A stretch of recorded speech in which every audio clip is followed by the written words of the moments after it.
Hello everyone and welcome back to the white slate पढ़ाई। आज हम लोग हमारे क्लास 8 के चैप्टर 1 रैशनल नंबर का 4th लेक्चर कवर कर रहे हैं।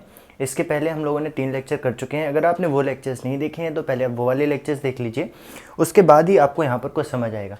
तो पहले लेक्चर में हमने एक बेसिक इंट्रोडक्शन देखा, दूसरे लेक्चर में हमने थोड़ा सा रिवाइज़ किया क्लास 6 और 7 का कि नंबर्स क्या क्या होते हैं, क्या नेचुरल नंबर्स होते हैं, क्या होल नंबर्स होते हैं, क्या रैशनल नंबर्स होते हैं और क्या इंटीजर्स होते हैं। उसके बाद हमने देखी प्रॉपर्टीज़ हमारे अलग अलग नंबर्स की, होल नंबर्स की, इंटीजर्स की और रैशनल नंबर्स की। हमने कौन कौन सी प्रॉपर्टीज़ देखी? हमने देखी क्लोजर प्रॉपर्टी, कम्यूटेटिव प्रॉपर्टी और एसोसिएटिव प्रॉपर्टी, और उसी से रिलेटेड आपको पिछले वीडियो में एक होमवर्क भी दिया गया था। उम्मीद है कि आपने वो कर लिया होगा।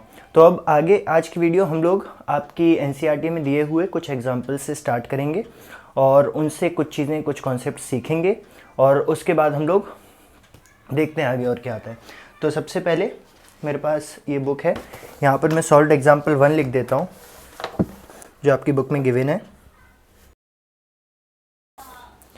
तो ये क्वेश्चन मैंने आपके सामने लिख दिया है। अब इसको सॉल्व करने के हम लोग 2 तरीके देखेंगे। एक नॉर्मल एलसीएम मेथड, मतलब क्या कि सबका डिनोमिनेटर सेम कर दो ताकि हम कैलकुलेट कर पाएँ आराम से। तो देखो, सबका डिनोमिनेटर सेम करने के लिए क्या करना होगा, इन सबका एलसीएम लेना होगा।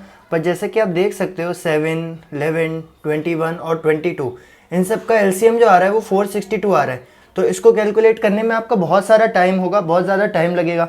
तो उसके लिए हम लोग क्या करेंगे, दूसरा तरीका यूज़ करेंगे, ये वाला लॉन्ग मेथड यूज़ नहीं करेंगे। अब दूसरा तरीका क्या है, देखो अगर आप देख सकते हो तो यहाँ पर 7 है और यहाँ पर 21 है, और हमें पता है कि 7 3 जा मतलब 7 के टेबल में 7 3 जा 21 आता है। तो आप इन दोनों को पहले सॉल्व कर लोगे। ऐसे ही 11 1 जा 11 और 11 2 जा 22, इन दोनों को अलग से सॉल्व कर लोगे। तो मैं क्या करूँगा, पहले मैं सॉल्व करूँगा 3/7 प्लस -8/21, और फिर मैं इसको सॉल्व कर लूँगा प्लस 5/22 और प्लस -6/11। अब मैंने इनको आगे पीछे कैसे लिख दिया, मैंने इनको आगे पीछे लिखा है कम्यूटेटिव प्रॉपर्टी की वजह से। रैशनल नंबर में हम लोगों ने देखा था ना कि एडिशन के केस में हम लोग आगे पीछे लिख सकते हैं, कोई दिक्कत नहीं होगी, सेम आंसर आएगा, इसलिए मैं इनको आगे पीछे करके लिख सकता हूँ। अब देखो मेरे को यहाँ नीचे 21 बनाना है, तो मैं क्या करूँगा, 3 से मल्टीप्लाई कर दूंगा, और क्योंकि नीचे 3 से मल्टीप्लाई किया है इसलिए ऊपर भी 3 से मल्टीप्लाई करना पड़ेगा ताकि नंबर ना चेंज हो जाए। तो क्या आया, 3 3 जा 9 और 3 7 जा 21, तो ये बन गया 9/21 प्लस यहाँ पर क्या है माइनस का 8/21। तो आपको पता है प्लस और माइनस मिलके क्या बना देते हैं, एक माइनस बना देते हैं। तो ये हो जाएगा पूरा इतना 9/21 माइनस 8/21, ये इतना पूरे को सॉल्व करके आया। प्लस अब देखो 5/22 है, एज इट इज लिख दिया, और इसको मैं 22 बनाने के लिए क्या करूँगा, इंटू 2 करना पड़ेगा, और नीचे इंटू 2 किया है तो ऊपर भी इंटू 2 करना पड़ेगा। तो ये बन जाएगा प्लस का 6 2 जा 12 माइनस 12/22। अब फिर से आप देखोगे प्लस और माइनस मिलके क्या बनाते हैं, माइनस बना देते हैं, तो यहाँ पर माइनस। तो ये आया मेरा अभी तक का आंसर। अब इसको सॉल्व कर लो, 9 में से 8 गया 1, क्योंकि डिनोमिनेटर तो सेम है, तो यहाँ से बना 1/21, और ऐसे ही यहाँ से क्या बनेगा, प्लस 5 में से 12 गया, माइनस का 7 आ जाएगा अपॉन 22। अब मुझे नहीं पता है आपको ये याद है कि नहीं, ये हमने 7th क्लास में देखा था, जैसे मैंने अभी बताया प्लस माइनस का माइनस बन जाता है, और 5/22 माइनस 12/22 को कैसे सॉल्व करते हैं। तो एक बार मैं देख लूँगा, अगर ये वीडियो शॉर्ट रही तो लास्ट में वो भी रिवाइज करवा दूंगा। अब फिर से हमारे डिनोमिनेटर सेम नहीं है, हमारे पास 21 और 22 बच रहा है। तो अब हम लोग क्या करेंगे, सिंपली 21 और 22 का एलसीएम ले लेंगे। अब 2 नंबर है, एलसीएम लेना आसान है, और आप देखेंगे कि 21 और 22 दो को प्राइम नंबर है। मैं एक शॉर्ट ट्रिक बता रहा हूँ, अगर आप यहाँ से समझ पाओ तो बहुत अच्छी बात है, नहीं समझ पाओ तो कोई बात नहीं, नॉर्मल जो लॉन्ग मेथड होता है एलसीएम वाला, आप उसको भी फॉलो कर सकते हो। मैं एलसीएम निकालने की एक शॉर्ट ट्रिक बता रहा हूँ आपको, जो आप स्कूल के एग्जाम में भी यूज़ कर सकते हो, ऐसा नहीं है कि आपके मार्क्स कट जाएंगे। 21 और 22 क्या है, ये दोनों को प्राइम नंबर्स हैं। को प्राइम मतलब कि इनका जो फैक्टर्स आएंगे ना, 21 के सारे फैक्टर्स आएंगे, और ऐसे ही 22 के जो सारे फैक्टर्स आएंगे, लेट्स से इसके फैक्टर कुछ आ गए ये और इसके कुछ आ गए ये, तो इनमें कोई भी फैक्टर कॉमन नहीं होगा सिवाय 1 के। दोनों में सिर्फ एक कॉमन फैक्टर होगा और वो होगा 1। तो ऐसे जो को प्राइम नंबर होते हैं उनका एलसीएम पता है क्या होता है, उनका एलसीएम होता है उन दोनों का प्रोडक्ट, मतलब इन दोनों को आपस में मल्टीप्लाई कर दो। तो 21 इंटू 22 अगर मैं कर दूंगा तो मुझे एलसीएम मिल जाएगा, क्योंकि ये को प्राइम नंबर है। ये एक शॉर्ट ट्रिक थी। तो आप देख सकते हो, अगर कभी भी आपको एलसीएम पूछा हो दो नंबर का, तो आप चेक कर लो कि उनमें कोई कॉमन फैक्टर तो नहीं है। अगर कॉमन फैक्टर नहीं है तो दोनों को मल्टीप्लाई कर दो और वही उसका एलसीएम हो जाएगा। तो यहाँ से मैं 21 इंटू 22 कर दूंगा, देखो क्या हो जाएगा। 21 2 ज़ा 42, तो 2 लिखा, 4 कैरी गया। 21 2 ज़ा 42 प्लस ये वाला 4 कितना आ गया 46। तो देखो पहले भी मैंने दिखाया था कि 462 एलसीएम आ रहा है, और यहाँ पर भी हमने 462 एलसीएम कैलकुलेट कर लिया। तो अब इसको सॉल्व करने पे क्या आ जाएगा, नीचे तो सबसे पहले 462 लिखना पड़ेगा, और ये नंबर क्या आ जाएगा 1 इंटू 22। ऐसे ये नंबर क्या आ जाएगा प्लस एज इट इज, ये हो जाएगा -7 इंटू 21। अब इसको हमें सॉल्व करने पर हमारा आंसर मिल जाएगा, जो कि है माइनस का 125/462। ठीक है, बुक में भी यही आंसर है, माइनस का 125/462। तो ये एक तरीका था थोड़ा सा कैलकुलेशंस को कम करने के लिए, बजाय इसके कि हम 7, 11, 21, 22 सबका अलग से निकालते हैं एलसीएम, हमने कॉमन चीज़ों को थोड़ा सा अलग कर लिया, एक जैसे वाली चीज़ों को, और फिर दूसरी चीज़ को अलग कर दिया। अब मेरे को लगता है शायद आपको प्लस माइनस माइनस प्लस ये सब याद ना हो 7th क्लास का, इसलिए मैं एक बार पहले वो रिवाइज कर देता हूँ, उसके बाद हम लोग इसका अगला एग्जाम्पल और बाकी की चीज़ें देखेंगे। हाँ, पहले वो रिवाइज हो जाना ज़रूरी है, क्योंकि तो पहले उसको रिवाइज करते हैं।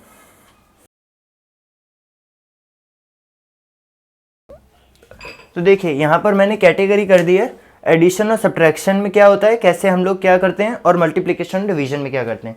तो जब भी हमें दो प्लस मिलते हैं ना, जैसे मेरे पास लिखा हो 27 प्लस का 27, अगर प्लस ना लगा हो तो नंबर को हम ऑटोमेटिकली बाय डिफॉल्ट प्लस का ही मानते हैं, लेकिन फिर भी मैं यहाँ पे लगा के दिखा देता हूँ। तो दो प्लस अगर मुझे मिल गए, प्लस का 27 प्लस 32 लेट से, अगर दो प्लस मिल गए तो सबसे पहले जब भी दोनों साइन सेम होंगे, इसका भी प्लस है और इसका भी प्लस है, जब भी दोनों साइन सेम होंगे, अगर यहाँ दोनों माइनस भी होते, जैसे यहाँ दोनों प्लस है ऐसे यहाँ माइनस भी होते, तो क्या करते हैं हम लोग, अगर दोनों साइन सेम है, चाहे प्लस हो चाहे माइनस हो, तो हम लोग करेंगे तो एडिशन ही। तो हम लोग क्या करेंगे, एडिशन। कब, जब सेम साइन होगा। ये चीजें आप लिखते जाओ ताकि आप भूलो नहीं, 6th 7th क्लास की चीजें हैं ये। जब भी सेम साइन होगा तो हम एडिशन करेंगे, चाहे प्लस हो या हो माइनस, करना हमें एडिशन है। लेकिन आंसर पे क्या फर्क पड़ेगा, अगर दोनों चीजें प्लस की थी तो जो आंसर आएगा, जैसे इस केस में जो आंसर आ रहा है वो आ रहा है 59, वो प्लस का आएगा, करना हमें एडिशन ही है। अगर दोनों साइन माइनस के होते तो भी हम करते एडिशन ही, इन दोनों नंबर को जोड़ते, लेकिन आंसर आता हमारा माइनस का 59, बस इतना डिफरेंस आ जाएगा। तो अब यही चीज मैं यहाँ पे लिखता हूँ, जब भी दोनों साइन सेम होंगे, प्लस के हों चाहे माइनस के, तब हमें क्या करना है, टू डू, हमें क्या करना है, ऐड करना है। ऐसे ही इसमें क्या करना है, टू डू, हमें क्या करना है, ऐड करना है। और आंसर क्या आएगा, पॉजिटिव या नेगेटिव। तो देखो दोनों पॉजिटिव हैं तो आंसर भी पॉजिटिव आएगा, दोनों नेगेटिव हैं तो आंसर भी नेगेटिव आएगा। ऐसे समझो, आपको करना क्या है, दोनों साइन अगर सेम है तो ऐड करना है, और जो भी साइन था, जैसे प्लस था तो आंसर पॉजिटिव आएगा, माइनस था तो आंसर नेगेटिव आएगा। ऐसे ही अगर दोनों साइन डिफरेंट हैं, जैसे माइनस प्लस या प्लस माइनस है, तो आपको करना क्या है, टू डू, आपको सब्ट्रैक्ट करना है, आपको सब्ट्रैक्ट करना है दोनों ही केस में, टू डू सब्ट्रैक्ट। दोनों साइन डिफरेंट है का क्या मतलब है कि मेरे पास ऐसा है, एक तो ये 59, इसमें कुछ नहीं लिखा है तो ये प्लस का हो गया, माइनस 32, अब ये 32 माइनस का है और 59 प्लस का है, तो 59 माइनस 32 में आप करोगे क्या, करना आपको सब्ट्रैक्ट है, बड़े नंबर में से छोटा नंबर, छोटे में से तो बड़ा कर नहीं सकते। और आंसर क्या आएगा, आंसर वो आएगा जैसे 59 और 32 में बड़ा नंबर क्या है, प्लस का है, तो आंसर प्लस का आ जाएगा। अगर 59 और 32 की जगह ऐसे लिखा होता 32 माइनस 59, तो अब देखो अभी भी केस तो वही बन रहा है कि एक नंबर पॉजिटिव है और एक नंबर नेगेटिव है, लेकिन जो नेगेटिव वाला नंबर है 59 वो बड़ा है, तो सब्ट्रैक्ट तो आप 32 ही करोगे 59 में से, क्योंकि 59 बड़ा है, लेकिन आंसर आपका माइनस का आ जाएगा। क्यों? क्योंकि माइनस जो है वो बड़े नंबर के पीछे लगा है। इस वाले में प्लस आता क्योंकि प्लस जो है वो बड़े नंबर के पीछे लगा था। तो इसमें करना आपको सब्ट्रैक्ट है और साइन जो है वो प्लस या माइनस दोनों ही आ सकता है डिपेंडिंग अपॉन कौन सा नंबर बड़ा है। अगर प्लस के साथ वाला नंबर बड़ा होगा तो पॉजिटिव आंसर आएगा और माइनस के साथ का बड़ा होगा तो नेगेटिव आंसर आएगा। तो ये तो हो गई एडिशन की बात। हमने देखा प्लस और प्लस मिलके प्लस बनाता है, माइनस और माइनस मिलके प्लस बनाता है, और अगर प्लस माइनस या माइनस प्लस या प्लस माइनस मिल जाए तो माइनस बनाते हैं। ऐसे ही इसके केस में होगा मल्टीप्लिकेशन में। अगर दो पॉजिटिव नंबर हैं, लेट्स से 59 इंटू 32, तो दोनों का आंसर प्लस का ही आएगा। Plus into plus is equal two plus. ऐसे ही माइनस इंटू माइनस भी जो है वो हमें प्लस ही देगा। अगर दो नेगेटिव नंबर हैं, -59 इंटू -32, तो भी आंसर प्लस का ही आएगा। इसी की तरह इसमें क्या था, जब भी सेम साइन थे, चाहे प्लस प्लस हो चाहे माइनस माइनस, आंसर प्लस का आ रहा था। हमें ऐड करना था दोनों को। और इसमें क्या है, प्लस प्लस है तो प्लस आएगा, माइनस माइनस है तो दोनों मिलके प्लस बन जाएंगे, और डिफरेंट साइन है अगर माइनस प्लस या प्लस माइनस तो आंसर नेगेटिव हो जाएगा। ठीक है, तो ये चीज़ तो हो गई रिवीजन आपकी थोड़ी सी, ताकि आपको चैप्टर समझने में आसानी हो। अगर आप ये सब भूल गए थे तो इसका स्क्रीनशॉट आप चाहो तो ले सकते हो, कॉपी में आपको लिखना ही सब। अभी चलते हैं आपके सेकंड क्वेश्चन की तरफ। देखिए अब हमारे पास सेकंड क्वेश्चन आ गया है। हमें 4 रैशनल नंबर्स दिए हैं और हमें इनका मल्टीप्लिकेशन करना है। तो सबसे जो बेसिक तरीका है करने का वो तो यही है कि ऊपर वाले सब मल्टीप्लाई कर लूँ। मैं क्या क्या मल्टीप्लाई कर लूँ, -4 इंटू 3 इंटू 15 और इंटू -14। अगर एग्जाम में आपको क्वेश्चन समझ आए तो ये बेसिक तरीका मल्टीप्लिकेशन का आप लगा सकते हो। और नीचे वाले सारे मल्टीप्लाई कर लूँ, क्या है 5 इंटू 7 इंटू 16 इंटू 9। ऊपर के सारे सॉल्व करके आंसर जो आएगा वो लिख दूँ यहाँ पर, और नीचे का जो सारा सॉल्व करके आएगा वो आंसर लिख दूँ यहाँ पर। तो इससे मेरा सॉल्व हो जाए। दूसरा तरीका है जो अभी शायद आपको थोड़ा सा हार्ड लगे, पर वही एक्चुअली आसान तरीका है। उससे आपका टाइम भी बचेगा और सही आंसर भी जल्दी आएगा। देखो वो तरीका क्या है कि आप मल्टीपल्स कॉमन ढूंढो ऊपर और नीचे। जैसे ऊपर मेरे पास ये 4 है, तो अब मैं नीचे देखना शुरू करूंगा क्या ऐसी कोई चीज़ है जो 4 के टेबल में आती हो, या कोई ऐसा नंबर जिसके टेबल में 4 आता हो। तो आप देखोगे 5 4 के टेबल में नहीं आता, 7 नहीं आता, ये 16 आता है। लेकिन कैसे आता है, 4 4 जा 16। तो आप इस 4 से इसको काट के ऐसे लिख दोगे 4 1 जा 4, और इसको काट के ऐसे लिखोगे 4 4 जा 16। काट के ही लिखना है आपको, ताकि आप सिंप्लीफिकेशन शो कर सको। आपको ये नहीं करना है कि मिटा के उसको 1 और 4 लिख दिया। ऐसे ही अब 3 के लिए, और ऊपर और नीचे वाले को ही कैंसिल कर सकते हैं। इस 4 को मैं इस 14 या किसी और चीज़ से नहीं कैंसिल कर सकता, नीचे वाले से ही कर सकते हैं। ऐसे ही ऊपर 3 लिखा है, तो अब नीचे देखो कोई चीज़ 3 के टेबल में आती हो। 5 आती है नहीं, 7 आता है नहीं, ये 9 आता है 3 टाइम्स में। तो आप लिख दोगे 3 1 जा 3, और इसको कैंसिल करके 3 3 जा 9। ऐसे ही 15 के लिए आप देखोगे तो 5 नहीं आता 15 के टेबल में, और 7 भी नहीं आता। लेकिन ये 15 जो है वो खुद आता है इस 5 के टेबल में। तो अब उल्टा कैंसिल हो जाएगा। जैसे ये हो जाएगा 5 1 जा 5, और इसको कैंसिल करके लिख दोगे 5 3 जा 15। अब आप देख रहे हो कि यहाँ भी 3 है और यहाँ भी 3 है, तो ये भी आपस में कैंसिल हो जाएंगे। एक बात और, ये सब काम हम कब कर रहे हैं, जब यहाँ सब जगह मल्टीप्लाई का साइन है या डिवाइड का साइन होता। अगर प्लस और माइनस का साइन है तो ये खेल हम लोग नहीं खेल सकते। ये सिर्फ हम तभी कर सकते हैं जब मल्टीप्लाई या डिवाइड का साइन हो। तो ये 3 से भी ये 3 कैंसिल हो गया। अब यहाँ पर मेरे पास कुछ नहीं बचा। ऐसे यहाँ पर भी मेरे पास कुछ नहीं बचा। कुछ नहीं का मतलब है कि 1 है वहाँ पर, और 1 को किसी भी चीज़ में हमें पता है मल्टीप्लाई करते हैं तो 1 ही आ जाता है। तो हम ऐसा मान लेते हैं कि यहाँ पर कुछ नहीं बचा। अब हमारे पास अगला नंबर है, देखो 14। 14 इनमें से किसी के टेबल में आता है, 7 के टेबल में आता है। तो 7 1 जा 7, और इसको लिख दो 7 2 जा 14। अब देखो अभी भी और भी सिंप्लीफाई हो रहा है। ये 2 जो है और ये 4 जो है, तो ये ऐसे कैंसिल हो जाएगा। 2 1 जा 2 और 2 2 जा 4 हो गया। अब देखो ऊपर मेरे पास क्या बचा, यहाँ पर 1 लिख दो सबसे पहले, जैसा कि मैंने बताया था कुछ नहीं बचा दोनों जगह। 1 1 1 और 1, और इसमें भी माइनस है और इस पे भी माइनस है। तो ओवरऑल मेरे पास क्या बचा, यहाँ से बचा -1 इंटू यहाँ से बचा 1 इंटू यहाँ से बचा 1 इंटू यहाँ से बचा -1। नीचे देख लेते हैं मेरे पास क्या क्या बचा है। नीचे बचा है 1 1 2 और 1, तो नीचे लिख दिया 1 इंटू 1 इंटू 2 इंटू 1। अब देखोगे 1 इंटू 1 इंटू 1 इंटू 1, ये सब मिला के क्या बनाएगा, 1 ही बनाएगा। अब मेरे को साइन देखना है कि पॉजिटिव आएगा कि नेगेटिव, तो आप देख सकते हो कि यहाँ पर एक माइनस है और यहाँ पर एक प्लस है, जो कि दिख नहीं रहा है। प्लस हमेशा जरूरी नहीं होता है कि लिखा जाए, तो माइनस और प्लस मिलके क्या बनाते हैं, मैंने आपको बताया था, माइनस बनाते हैं। ऐसे ही यहाँ पर क्या है, प्लस है और यहाँ पे क्या है, माइनस, तो प्लस और माइनस मिलके क्या बनाते हैं, वो भी माइनस बनाते हैं। तो हमारे पास 2 माइनस हो गए। अब 2 माइनस और माइनस मिलके क्या बनाते हैं, एक प्लस बनाते हैं। तो ऊपर ओवरऑल जो आंसर आएगा वो प्लस का 1 आएगा। ऐसे ही नीचे देखो तो सब पॉजिटिव हैं तो प्लस ही आ जाएगा आंसर। तो 1 into 1 1 into 2 is 2 into 1 is 2, तो ओवरऑल आंसर आ गया 1/2। अगर इस मेथड से हम लोग करते तो सबसे पहले एक बड़ा सा नंबर आता हमारे पास, लेट से कुछ भी नंबर, मैं देख के ही बता देता हूँ। इसको सॉल्व करने पे जो आंसर आता, बुक में भी नहीं लिखा हुआ है ओवरऑल आंसर, कोई बात नहीं। इसको सॉल्व करके एक बड़ा सा नंबर आता, लेट से 2 3 2 4 ऐसा कुछ, और नीचे उसका ही 2 गुना आता, क्योंकि 1/2 बन रहा है ना, तो नीचे क्या आ जाता, 4 6 4 8। फिर अब आप इसको सिंप्लीफाई करने में अलग से टाइम लगाते, ऐसे करते 2 1 जा 2 2 1 जा 2 2 6 जा 2 2 जा, ऐसे करके सिंप्लीफाई करते करते करते तब तक करते जब तक आपका 1/2 नहीं आ जाता, क्योंकि सही आंसर हमेशा एक्सट्रीमली सिंप्लीफाइड फॉर्म में ही लिखा होता है, जो कि 1/2 है। इसलिए हम इस मेथड को अगर फॉलो करेंगे तो शुरू में आपको चाहे भले ही हार्ड लगे, बट आपको जल्दी आंसर मिलेगा और करेक्ट आंसर मिलेगा, और कैलकुलेशंस कितने आसान हो जाएंगे, आपको 1 और 2 को मल्टीप्लाई करना पड़ा बस।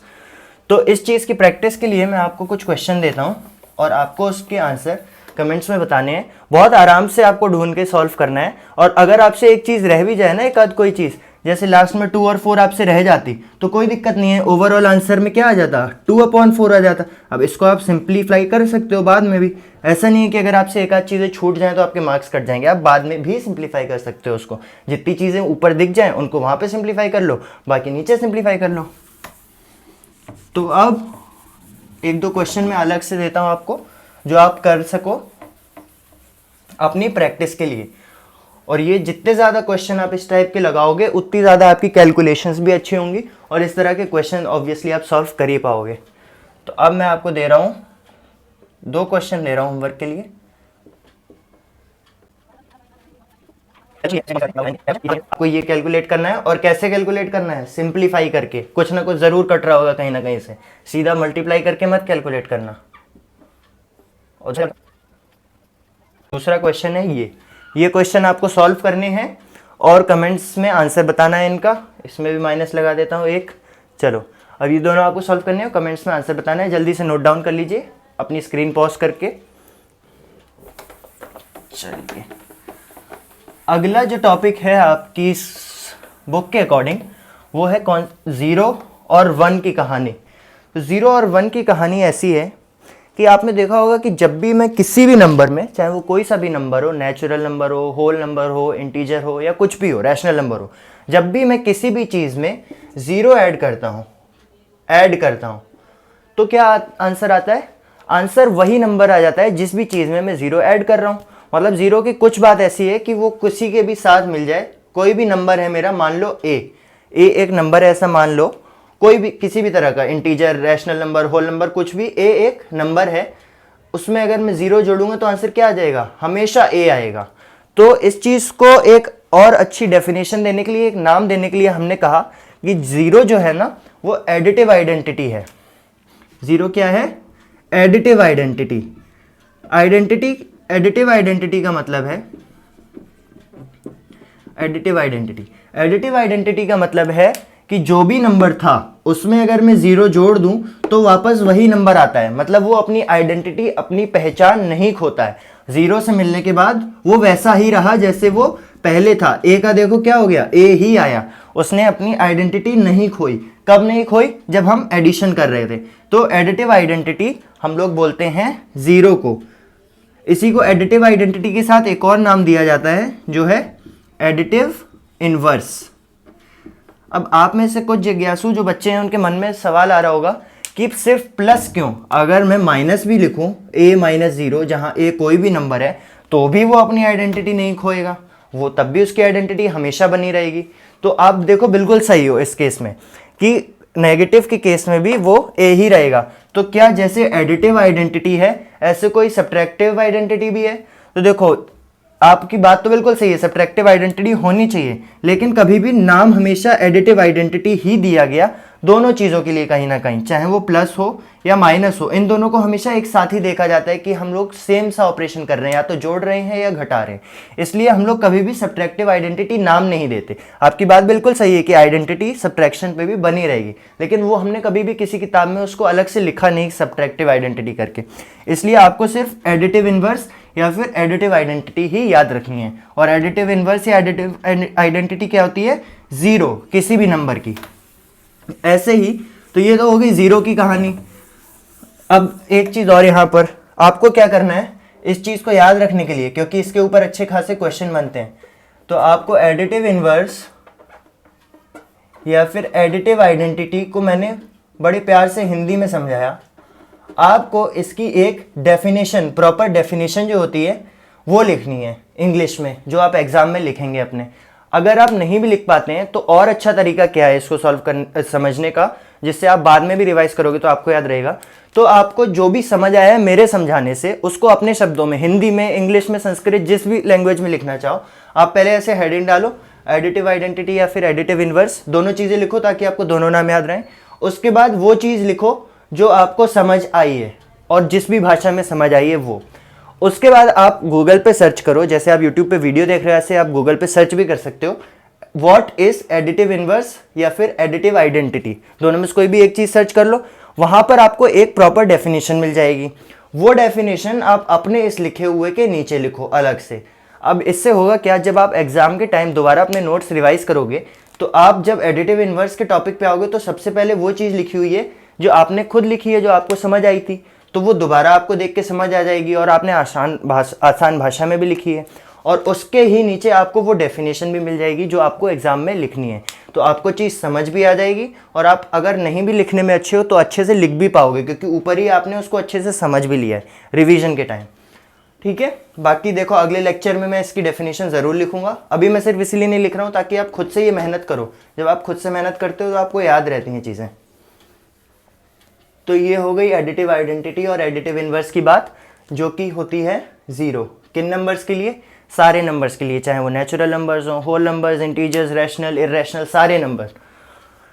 ठीक है, अगली आइडेंटिटी से पहले मैं आऊँगा वन के ऊपर। अब वन भी जीरो जैसा कुछ काम करता है। जैसे जीरो क्या कर रहा था, एडिशन और सब्ट्रैक्शन के केस में कर रहा था, ऐसे ही वन जो है वो मल्टीप्लिकेशन के केस में नंबर हमें वही वापस दे देता है जिससे हम उसे मल्टीप्लाई करें। अगर ए कोई भी नंबर है तो इसमें अगर मैं वन को मल्टीप्लाई करूंगा तो आंसर हमेशा ए ही आएगा। कैसे? नंबर रख के दिखा देता हूँ आपको। मान लो ए 5 है तो 5 वन सा कितना हो जाएगा? 5। ए मेरा -5 है तो -5 इंटू 1 कितना हो जाएगा? -5। ए मेरा 10 है तो 10 इंटू 1 कितना हो जाएगा? 10। तो मैंने देखा हर बार वही नंबर वापस आ गया, उसने अपनी आइडेंटिटी नहीं खोई। कब? जब वो 1 से मल्टीप्लाई हो रहा था। तो यहाँ पे हमने कहा कि जो 1 है वो मल्टीप्लिकेटिव आइडेंटिटी है। जैसे जीरो हमारी एडिटिव आइडेंटिटी थी, ऐसे ही 1 जो है वो मल्टीप्लिकेटिव आइडेंटिटी है हर नंबर के लिए, चाहे कोई सा भी नंबर हो, integer, whole number, rational number, natural number, कुछ भी हो, मल्टीप्लिकेटिव इनवर्स। ठीक है, या फिर मल्टीप्लिकेटिव आइडेंटिटी।